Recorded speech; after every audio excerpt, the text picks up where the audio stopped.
everyone, I'm aMayesingGamer, and welcome to the MetaQuest 3 just review. We're going to be looking over all of the videos that they've posted about it, as well as some of the games. And yeah, that's pretty much it. So without further ado, let's get right into it.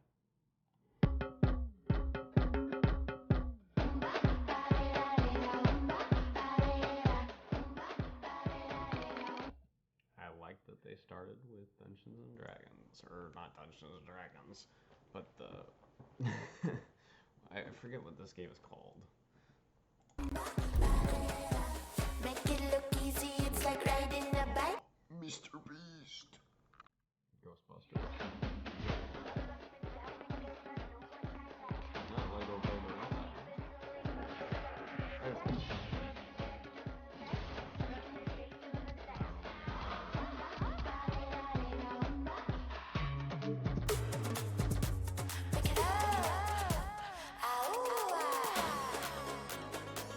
I'm all about the hype.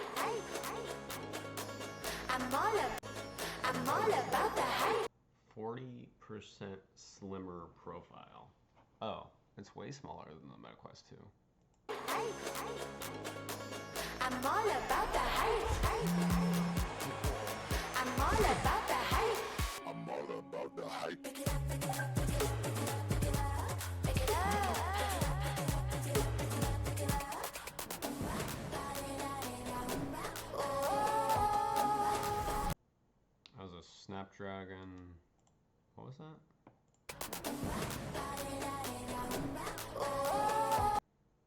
An XR2 Gen 2 Snapdragon. Cool.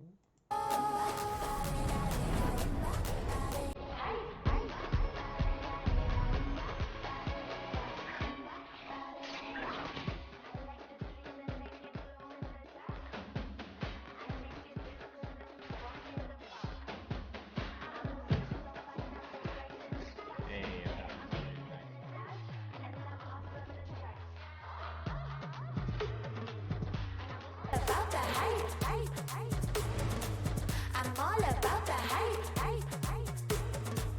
I'm all about the hype. I'm all about the hype.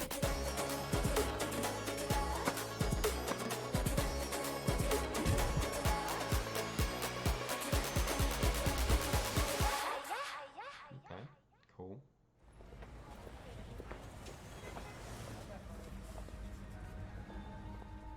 Piano. Yes, I know I have an ad blocker, thank you.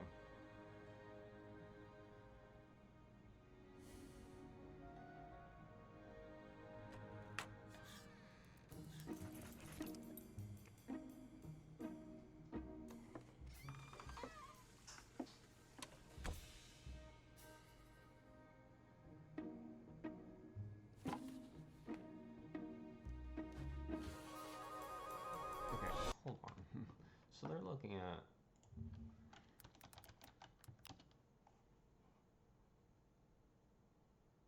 okay, so there's like smaller pianos. Like you don't have to buy a classic piano. Is this being shown? Yeah, this is being shown.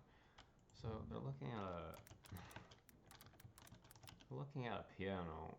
Well, the MetaQuest 3 is like 500, even though this one is 100. I don't. The MetaQuest 3 is technically more expensive depending on what you're looking for.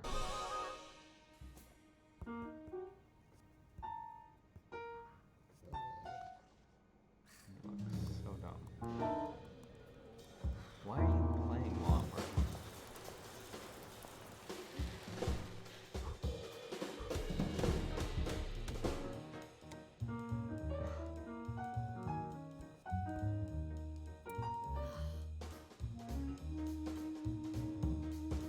Okay, that's cool.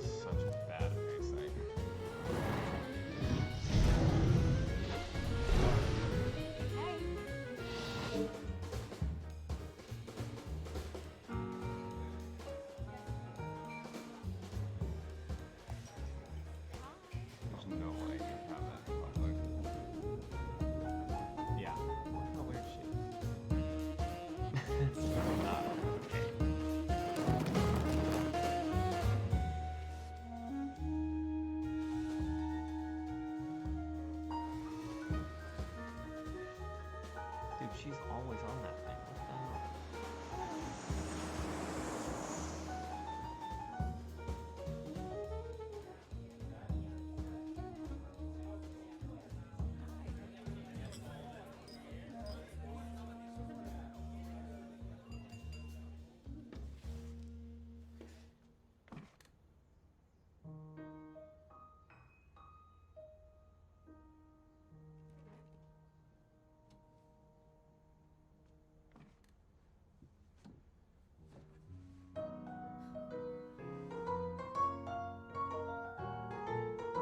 Okay, well that's awesome.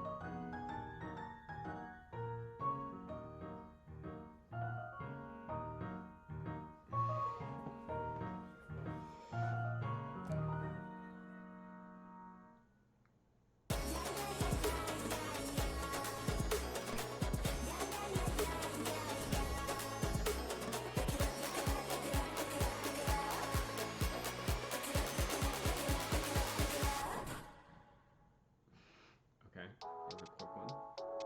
Prescription lenses.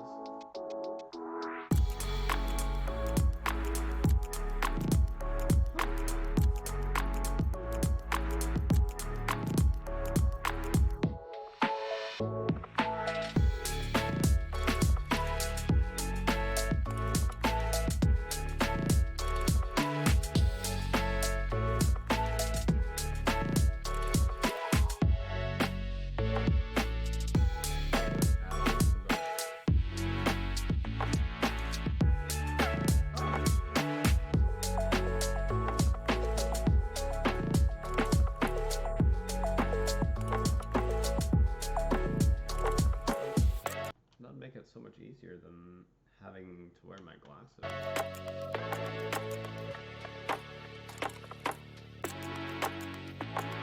I wonder how much they cost, probably.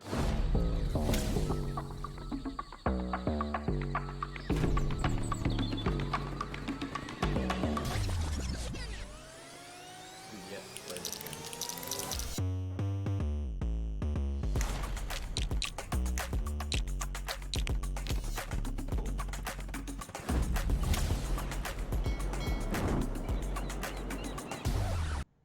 Why has the audio gone bad?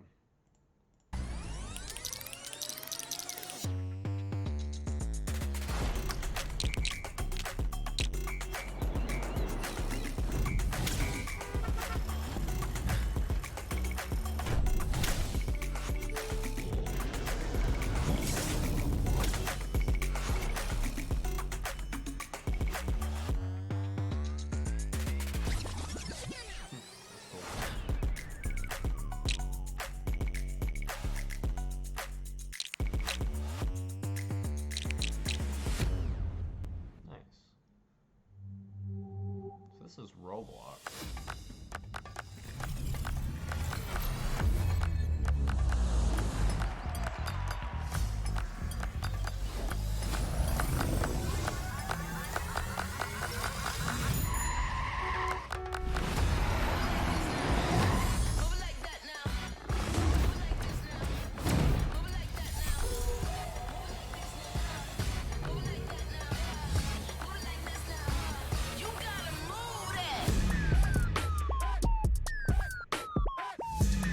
Cute look. Fine now.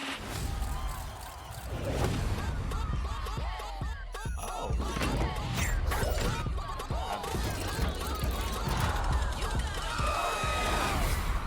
Hey, welcome, man. Let's go!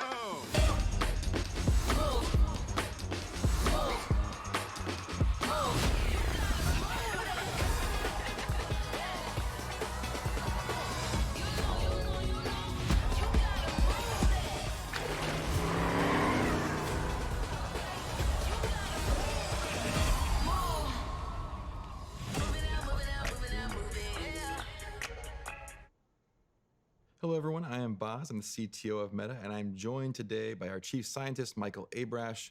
Welcome, Michael. And I believe, if I'm not mistaken, this is your 10th Connect. Is that right? Inconceivably, the answer is yes. It is my 10th Connect. Can you tell me, what was it like to you at the first Connect? Because I wasn't there.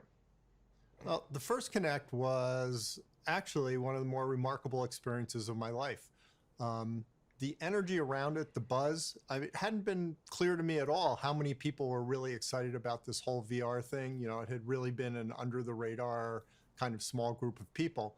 And walking out on that stage that first time and seeing like all those people who were really excited about what they thought the future was going to be. And they were right. And also personally, it was a unique experience because I never really talked to a crowd like that before. And finding that I could get up in front of all those people and not be so nervous that I couldn't talk. And, you know, what I really realized was this wasn't like people who were judging me. They were people who wanted to hear what I had to say.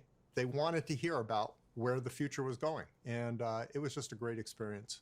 Well, that's what we're here to talk about today. And I will tell a little personal anecdote. Is that Michael is the reason I do the work that I do today. Now, certainly, Mark Zuckerberg made a strong pitch for me to join up and do this work. And if you know Mark, that's saying something. He makes strong pitches for a living.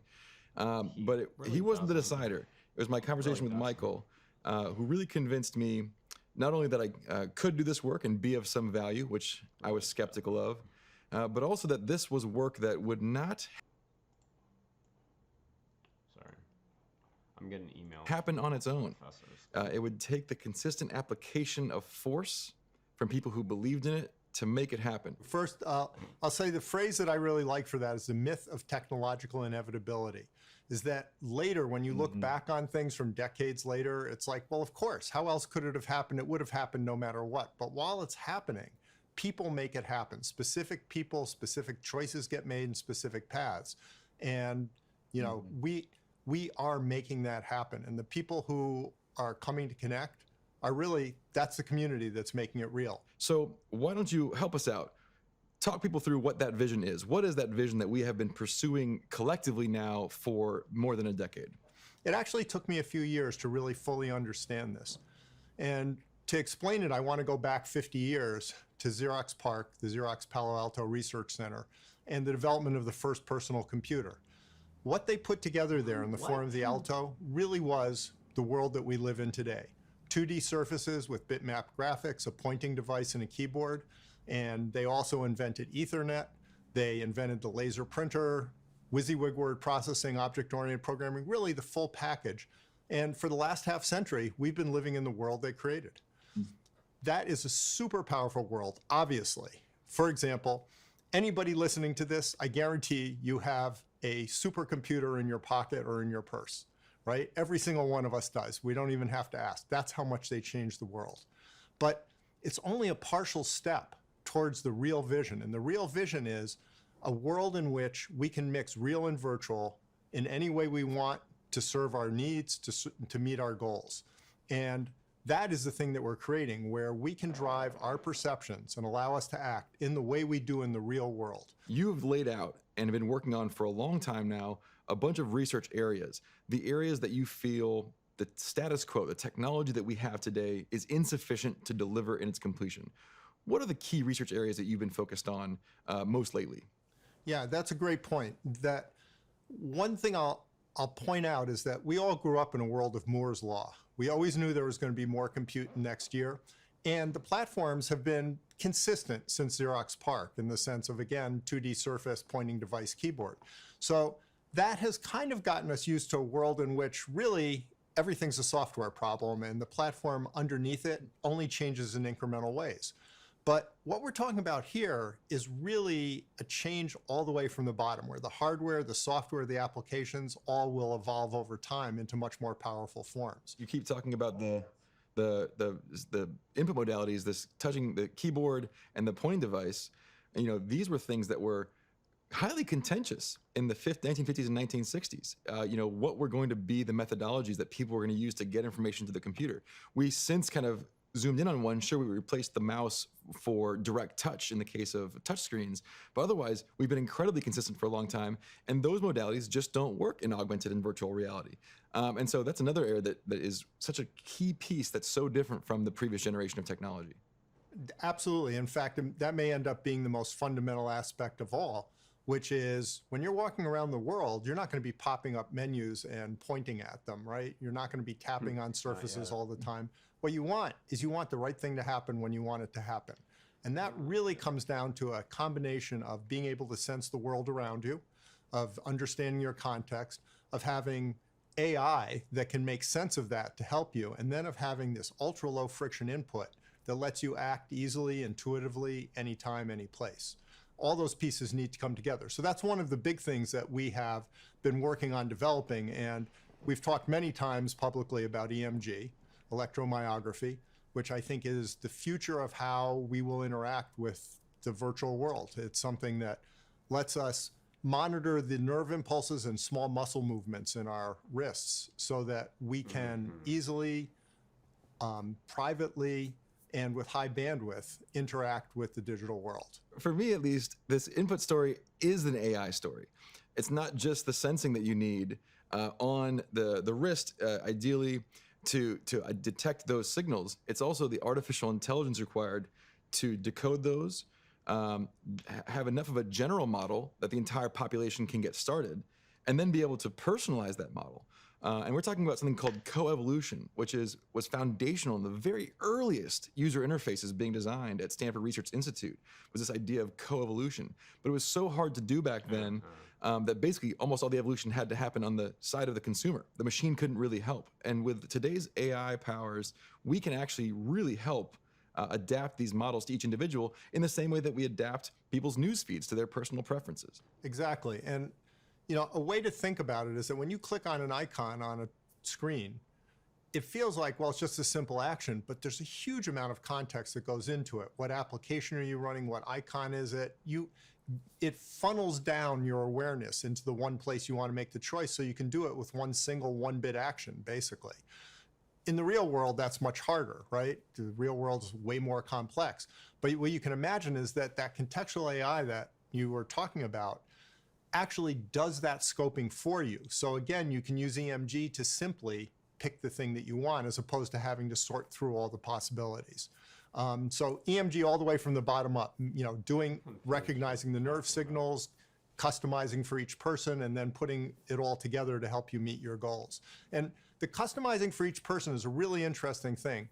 Imagine that you had a keyboard that actually moved around under your fingers to be for what you meant to type, as opposed to forcing you to hit the keys where they are. That's how you can think of this coevolution of how we're going to be doing input. It will learn you, you will learn it. It will be as efficient as it can So it'll track as much of you as possibly be. What they're saying. Yeah, one of the things that we shared recently was a demo of a keyboard that you do where it's computer vision of my hands, but there's no actual keyboard. And what was interesting about that was when I was trying to pretend there were keys, I typed much slower than when I just typed where I thought the keys should have been for my hands. And because of this type of adaptive artificial intelligence and the way we trained that model, I was able to type at much higher speeds, which is a pretty incredible breakthrough if you think about it, how much I was having to adapt my hands to a keyboard that was designed for everybody, whose hands might be smaller, bigger, different places than mine relative to my body. So there's a tremendous opportunity for this to be computing that's not only seamless and integrated, but also much more comfortable and much more accessible. So I love that example, and How's it accessible? very specifically because the reason that it works so well for you once you stop trying to hit the keys is because what the machine learning is actually doing is it's trying to figure out the intent of what your finger motion is. It's not trying to figure out what key you're hitting. It's saying, if you do this motion, I think that would be hitting the key M, for example. And so it was now bypassing this intermediate step of forcing you into that mold, and it was simply saying, what's your intent? And the more that we have machine learning that can understand our intent, the more intuitive the world gets. Now, some The smarter the AI of these things are a little farther away. Certainly EMG is one that we're making a lot of progress on, but it still has a lot of more progress to be made. But some of these pieces are coming up much closer. You know, we're announcing here at Connect, we're rolling out smart glasses that have an AI assistant on them. That alone is, I think, something that will be meaningful for people. Can you talk through how you think about the importance of AI to how these systems interact with us as people? Well, I certainly can. And to go back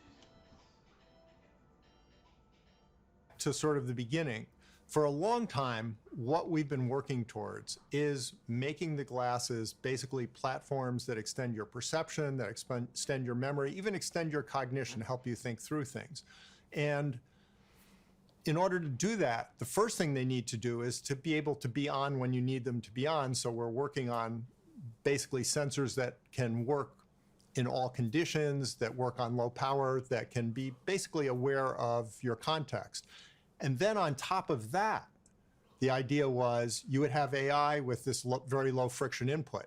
But a year ago, the answer about, well, what AI would have been, well, it's a research problem.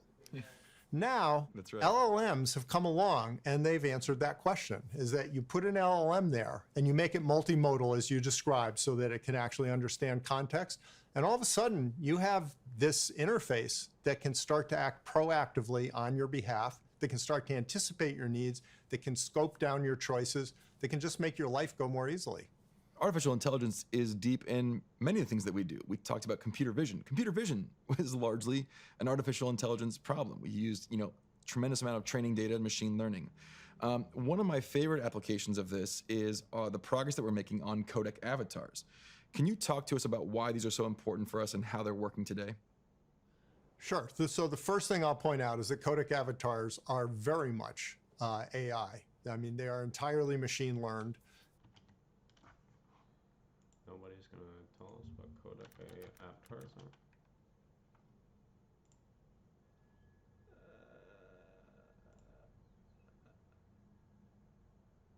A digital representation of people designed for the purpose of remotely sharing spaces with each other. And they are really a remarkable application of machine learning with tons and tons of data. So codec avatars consist of two parts. One is the encoder, which takes the data from the sensors and encodes your current state. And one's the decoder, which is on the receiving end, re-expands that into your avatar. And codec avatars are remarkably true to life. I will say that I was shocked the first time I saw a really fully functional codec avatar, that it's not just like a better avatar, it has leaped to the point where you feel like you are legitimately with that person. And when I think about what is most key about the metaverse, the most interesting thing in the world is other people. It's always other people. And what is meta about? It's about connecting people. So the way we can do that is with codec avatars, you can have that genuine feeling that you're with another person. So for example, everybody has that first experience in VR where it's like, oh, I feel like I'm in this place. Not like I'm looking at someplace, I feel like I am here. And we haven't gotten to that point yet with avatars where after you're done, in your mind, it's like, oh, I was just with that person.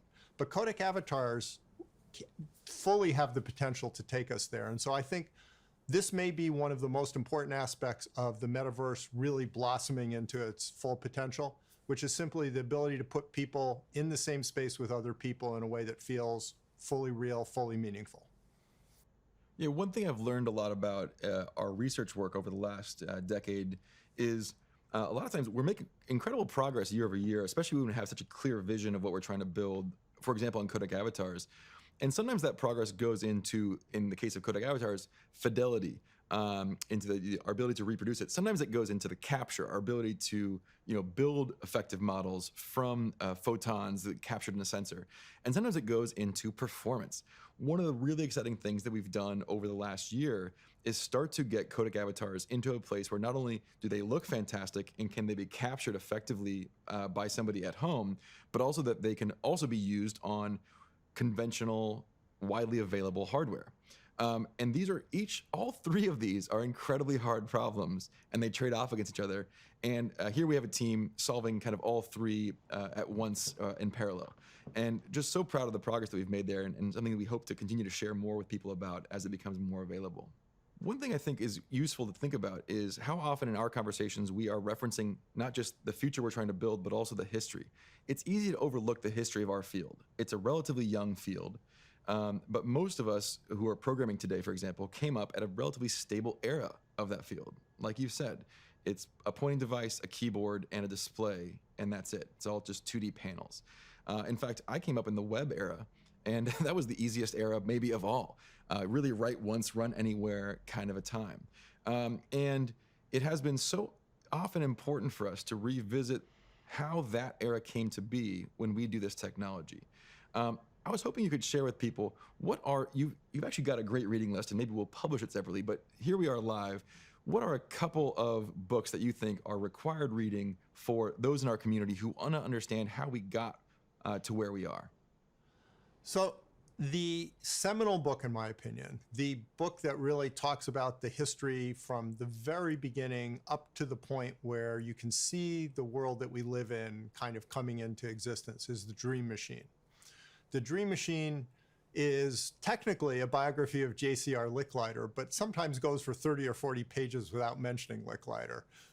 Because he was there at the beginning. Really, this world that we live in was his vision of human-oriented computing. I mean, it is shocking that so few people know who J.C.R. Licklider was, but he really did see the potential here way back in the 1950s, and he seeded a lot of it at ARPA when he had a budget in the IPTO office at ARPA in the early 60s. And then those people got brought together at Xerox PARC, and that was really where all the pieces came together. So Dream Machine is a really good read, in my opinion, but it also is the history of how this came to be. The second thing I would suggest is Dealers of Lightning, which is about Xerox PARC, and it is a great read. And it really captures the excitement of being there at the beginning and creating something that has never existed before that's going to transform the world. And then the third book that I would recommend is Insanely Great, about the making of the Mac, because the Mac was really the end of the how many years? Gosh, 37-year trek from when Licklider first had his vision of the future to the point where it became a commercial consumer product. And again, the Mac is about what it really takes to do that new thing, to overcome all the barriers, to overcome the skepticism, and to really create something new. So those three, to me, are really the core three books that I would recommend. I've read all of them thanks to your recommendations. I couldn't agree with you more. I will add one more, which is a bit of a trickier read, but Bootstrapping, which is about Douglas Engelbart, which I'll be honest is also one that Michael recommended to me. Bootstrapping is one that I've been obsessed with lately, especially as you think about novel input modalities and who you're building for. And at Stanford Research Institute, if you haven't ever seen it, go ahead and do yourself the favor of looking up on the internet for the mother of all demos, a 1968 demo that they pulled together that did video conferencing, live multi-person document editing. I mean, if you think about how long it took us to get back to the vision that demo encoded that early on, it's incredible. And also, of course, it also details the ways in which Stanford Research Institute didn't succeed and was ultimately, the ideas that they had were galvanized at PARC and not there into something that became the Alto and then ultimately the Mac. Because they picked the wrong audiences to focus on. But one of the things I do love about all these books, if you read them, you will realize how much the very early architects of our work were very focused on human use cases. They were very focused on social communication, teamwork, collaboration, which have always been cornerstones of how we've thought about our platforms in virtual reality and augmented reality, our investments in things like codec avatars to make those seamless. And so I think we are carrying on a pretty long-standing tradition in our field to make sure that these are devices not only for computing, but also for all the human work that powers it over time and powers it hopefully towards more productive ends. So I want to give us a chance to do some final thoughts. Michael, it's only fitting as this is your 10th Connect and you are historically the anchor for this entire event, and something we're very proud of. What are you most excited about working on right now? What's inspiring you as you go to work day to day? Well, the first thing I'll say is I am, as I've always been, excited about all the things that we're doing because they all have to happen, right? I mean, in the end, what I'm excited about is that whole platform emerges as, the next generation thing that carries us for the next 50 years. And we're putting all those pieces in place, not just in research, but also in product. And I see that happening. And you can't say, well, we'll do these three, but the other ones don't happen, because then you just don't, imagine if at PARC they had invented the laser printer, but not Ethernet, not bitmapped graphics. Well, you don't get the same thing out of just a laser printer by itself. It was really the full package of everything together. If I had to pick one thing, I would say that the personalized, contextualized, ultra-low friction AI interface is the thing that I find most exciting. And the reason is, the way that humans interact with the digital world has only changed once ever. And that really was Doug Engelbart, Xerox PARC, the Mac. And since then, we've been living in that world.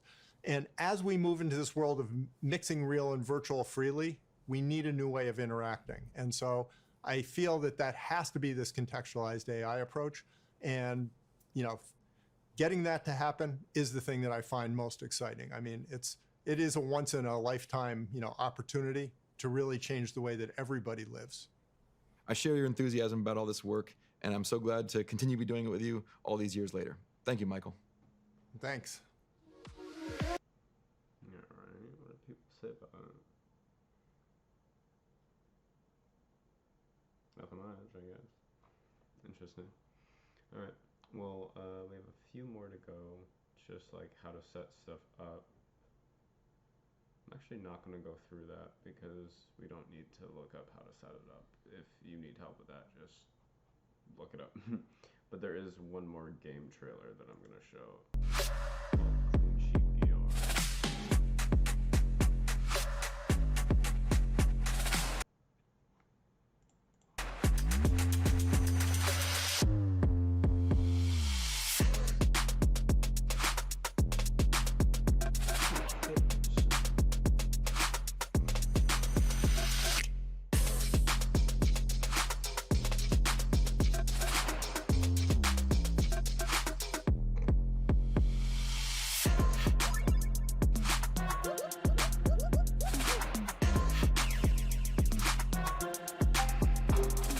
Are you ready for this? Bring it on.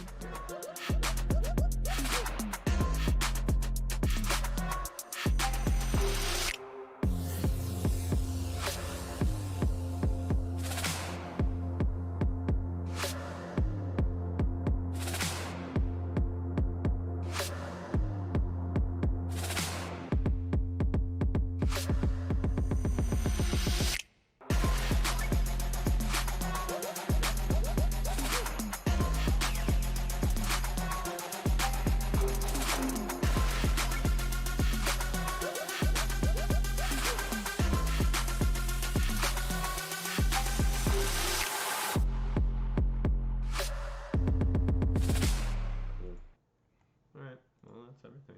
Hope you guys enjoyed, and I'll see you in the next one.